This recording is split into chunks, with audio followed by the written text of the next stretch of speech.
Hey, it's Jordan with Status Coup. Hope you had a nice Christmas and holidays. It seems the Democratic Party, its super PACs, and its cabal of wealthy donors are now shifting to legal challenges against potential third party challengers to try and quash any increase in democracy in the 2024 election, i.e., we have to defeat Trump. Therefore, we are going to eradicate as many third party candidates as we can.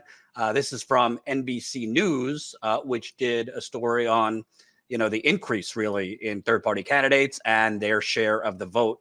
Let me read this. While minor party candidates are nothing new, the ballot may be extra long next year, with well-known independents like Robert Kennedy Jr. and Cornel West, along with possible centrist candidates, centrists, like Joe Manchin on a no labels ticket, on top of the familiar presence of Green Party and Libertarian parties.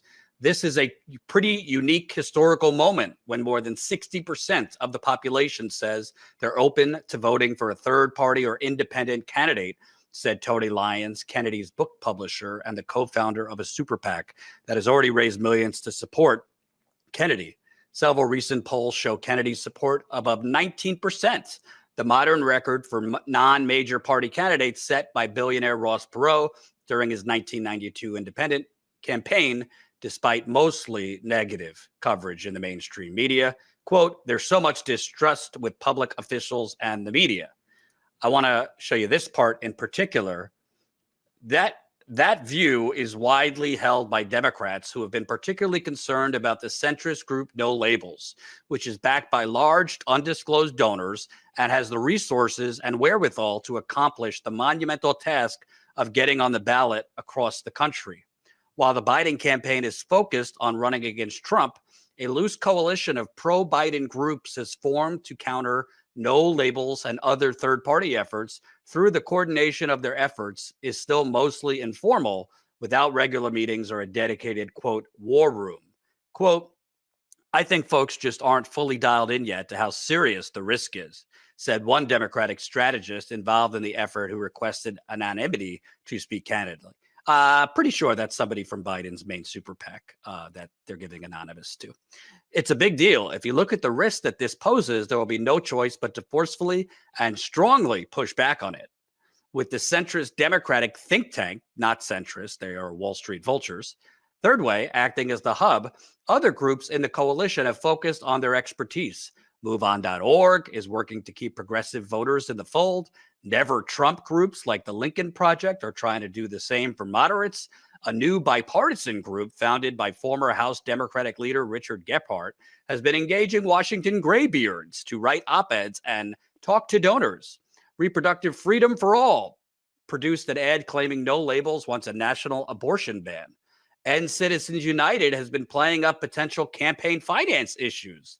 And the opposition research super PAC American Bridge has retained Democratic lawyer Mark Elias to look for opportunities to bring legal challenges to third-party candidates. Some legal battles have already begun, such as when the Arizona Democratic Party filed a complaint to keep No Labels off the ballot in the Keys swing state. But more legal fights are certain in the coming year when the Byzantine ballot access process begins in earnest, as is the potential for bigger advertising campaigns. So let's see the Democratic Party's strategy for getting back the key voting blocks that they are hemorrhaging, i.e. younger voters, particularly 18 to 34, black voters that they have been losing, particularly black men, Hispanic voters that have been shifting to the right, even more so in the last 6 months to a year. The strategy is hire an army of lawyers with obviously super PAC money and money the DNC has funded from corporate Wall Street vultures to sue to keep Cornel West off the ballot in certain states. I assume Jill Stein off the ballot in certain states. RFK Jr. off the ballot in certain states. Yeah, good luck with that. Since, according to some polls, 60% of voters, even including in the Democratic Party, are open now to a third party candidate.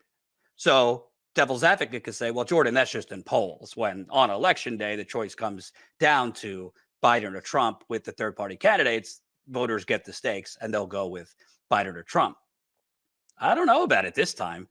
You have two of the most unpopular presidential candidates in American history, Trump and Biden, just like you had two of the most unpopular candidates in American history in 2016, Hillary and Trump.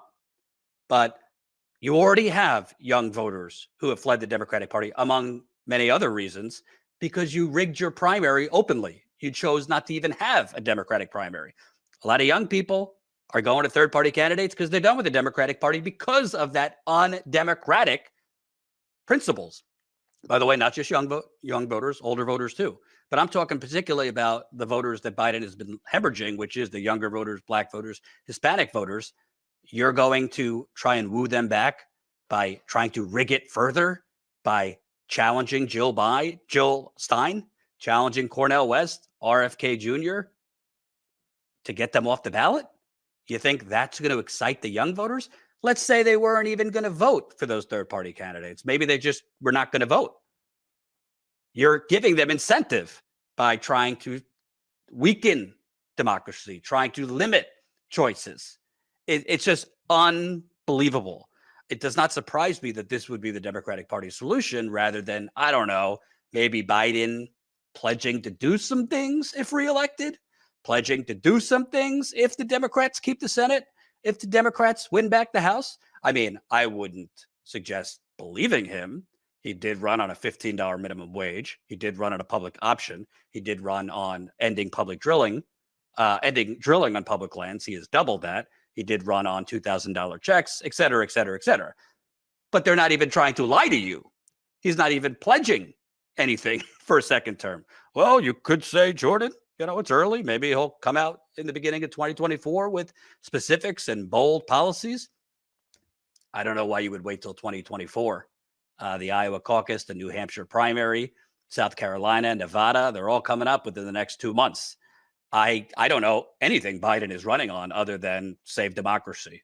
But we saw how that worked out with whole saving democracy with Trump.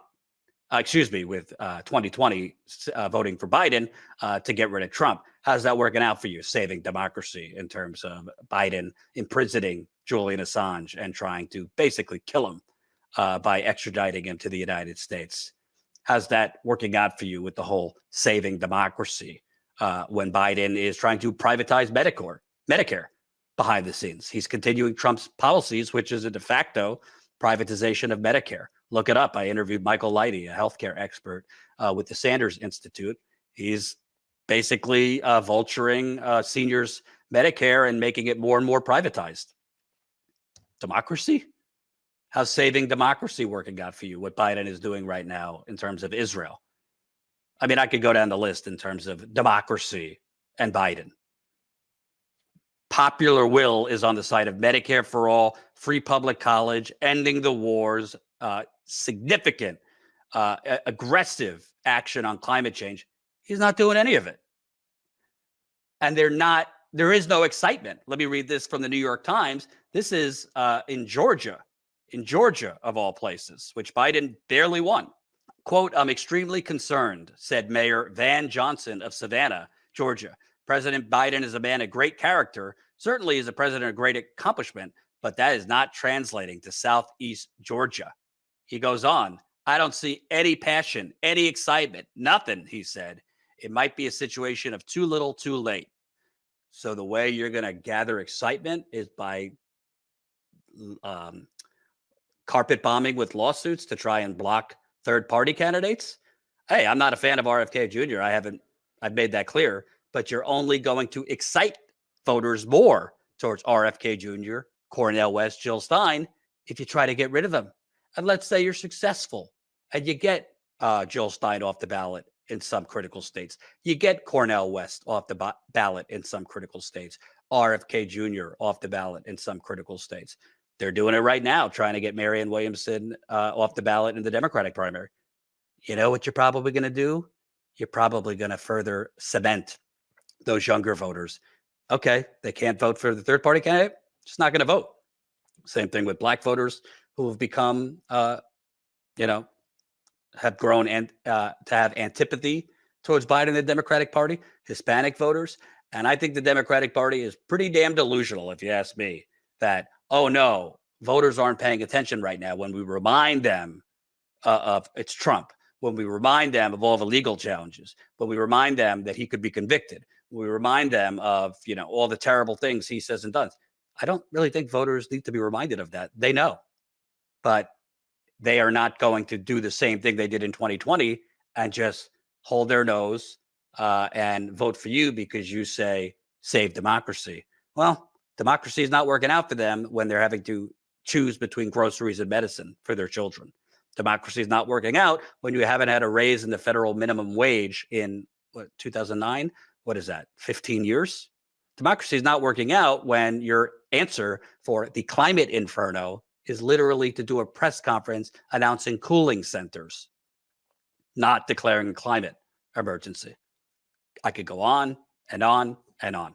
Democracy is not working out where after George Floyd's murder led to an unprecedented multiracial, multi-generational protest movement in America, maybe not seen since Vietnam in 2020, Biden has given more money to the police. Listen, a lot of things can change. Biden might not even be the candidate. But right now, if the Democratic Party's answer is to toss lawsuits and legal challenges to try and screw third-party candidates off of the ballot, you are literally electing Donald Trump, not the third-party candidates.